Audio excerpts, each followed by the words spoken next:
Hello दोस्तों, इलेक्ट्रोटेक bye KLP में आपका स्वागत है। आज मैं आपके लिए एक नया टॉपिक लेके आया हूँ, AVT 320 AC ड्राइव पैरामीटर। ये जनरली स्नाइडर AC ड्राइव के पैरामीटर है, जिसमें हम यूज करेंगे 2 वायर कंट्रोल में। और इसको हम एज ए फिक्स फ्रिक्वेंसी भी यूज कर सकते हैं, जैसे क्रेन में यूज करना हुआ या फिर कहीं भी फिक्स फ्रिक्वेंसी जहाँ पे ज़रूरत है उसके लिए। तो ये TCC 2 वायर कंट्रोल, ये हमारा कंट्रोल पैनल है जिसमें 24 वोल्ट हम कॉमन लेते हैं। उसके बाद LI1, LI2, LI3 और LI4 ये हमारे डिजिटल इनपुट हैं, जिसमें LI2 और LI1 और LI2 जो हैं वो फिक्स हैं for start, forward and reverse.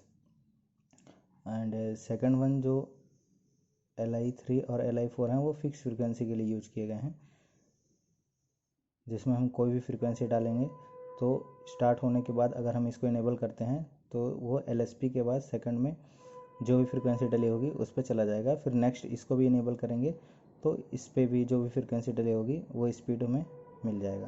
तो सिंपली स्टार्ट करने के लिए क्या क्या पैरामीटर हैं वो हैं, तो फर्स्ट हम कॉन्फ़िगरेशन में जाएंगे, उसके बाद SIN में जाएंगे और CFG में जाके कॉन्फ़िगरेशन देखेंगे कि कौन से हमें एप्लीकेशन माइक्रो में यूज़ करना है। तो इसके ये 4-5 माइक्रो दे रखे हैं, 6 माइक्रो दे रखे हैं। जो फर्स्ट है वो स्टार्ट स्टॉप है, हैंडलिंग है, होस्टिंग है, जनरल यूज है, PID रेगुलेशन और कम्युनिकेशन बस। ये एप्लीकेशन के अकॉर्डिंग सब हैं। उसके बाद हमारा आता है कमांड कंट्रोल। कमांड कंट्रोल में क्या है, LAC L2। इसमें क्या है, फंक्शन एक्सेस लेवल हम सिलेक्ट करते हैं। उसके बाद ये FR1 आता है, कॉन्फ़िगरेशन रेफरेंस 1, रेफरेंस देने के लिए बाई पोर्ट।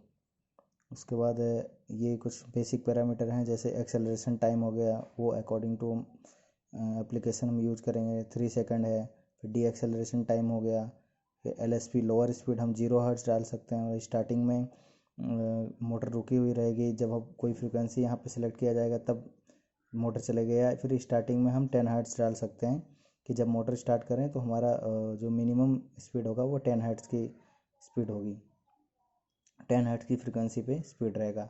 उसके बाद LI3, LI4 जब हम सेलेक्ट करेंगे आगे तो स्पीड बढ़ जाएगा, और मैक्सिमम जो स्पीड होगा वो 50 हर्ट्ज पे होगा। वो मोटर के अकॉर्डिंग होगा, पर फ्रिक्वेंसी जो है वो 50 हर्ट्ज रहेगी। उसके बाद मोटर थर्मल करंट आ जाता है। फुल लोड कर इसको कैलकुलेट करने के लिए फुल लोड करंट से 1.15 से मल्टीप्लाई करेंगे तो मोटर थर्मल करंट आ जाएगा। उसको हम इस पर ITS पे फिल कर देंगे। उसके बाद मोटर डाटा आता है, जनरल डाटा जो होता है मोटर के अकॉर्डिंग जो उसके नेम प्लेट पे लिखा होता है उसको हम डालते हैं। BFR आता है, मोटर फ्रिक्वेंसी, वो 50 हर्ट्ज होता है, स्टैंडर्ड रहता है। उसके बाद आता है UNS, मोटर वोल्टेज, 415 वोल्टेज, ये भी फिक्स होता है। FRS, nominal motor frequency 50 hertz, ये भी फिक्स रहता है इंडिया में। NCR, मोटर करंट, जो मोटर की नेम प्लेट पे होगा, मोटर का करंट होगा वो डाला जाएगा इसमें। NSP, मोटर स्पीड, ये भी RPM में है और इसको मोटर के अकॉर्डिंग डाला जाएगा। cos5, पावर फैक्टर जो होता है वो भी मोटर के अकॉर्डिंग डाला जाएगा। उसके बाद आता है TFR, maximum output frequency, drive का होता है तो वो 50 हर्ट्ज होता है, मोटर के अकॉर्डिंग स्टैंडर्ड रहता है। और UFT, ये सेंसरलेस वेक्टर कंट्रोल होता है, इसको नो करके रखेंगे। फिर स्लिप कंपनसेशन जो होता है वो 0 रहता है। उसके बाद इतना डालने के बाद हम इसको ऑटो ट्यून कर सकते हैं, नहीं भी करेंगे तब भी चलेगा। और अगर हम कंसीडर कर रहे हैं कि सिंगल ड्राइव से 2 मोटर चलाने के लिए तो ऑटो ट्यून की कोई ज़रूरत नहीं है। और अगर हम फिक्स फ्रिक्वेंसी यूज़ करते हैं जैसे क्रेन में, तो ये कुछ पैरामीटर इसको सेट करना पड़ेगा। जैसे LI3 को इनेबल करने के लिए PS2 में जाके LI3 करेंगे तो ये इनेबल हो जाएगा, और PS4 में LI4 करेंगे तो LI4 इनेबल हो जाएगा, जिसमें टू फिक्स फ्रिक्वेंसी हम डाल सकते हैं। उसके बाद इसकी स्पीड डालेंगे, LI3 पे 30 हर्ट्ज डाल दिया, LI4 पे 40, अकॉर्डिंग टू यू जितना आपको चाहिए उतना आप डाल सकते हैं। उसके बाद आता है हमारा brake control. Brake control enable करने के लिए BLC में R2 डालेंगे तो ब्रेक कंट्रोल इनेबल हो जाएगा। उसके बाद ये BRT और BET, ब्रेक रिलीज टाइम, कितना टाइम लगेगा ब्रेक को रिलीज़ करने में और कितना टाइम लगेगा ब्रेक को इंगेज करने में, तो उसके हिसाब से ये टाइम डाल सकते हैं। वो अपने हिसाब से एप्लीकेशन क्या आप यूज़ कर रहे हैं।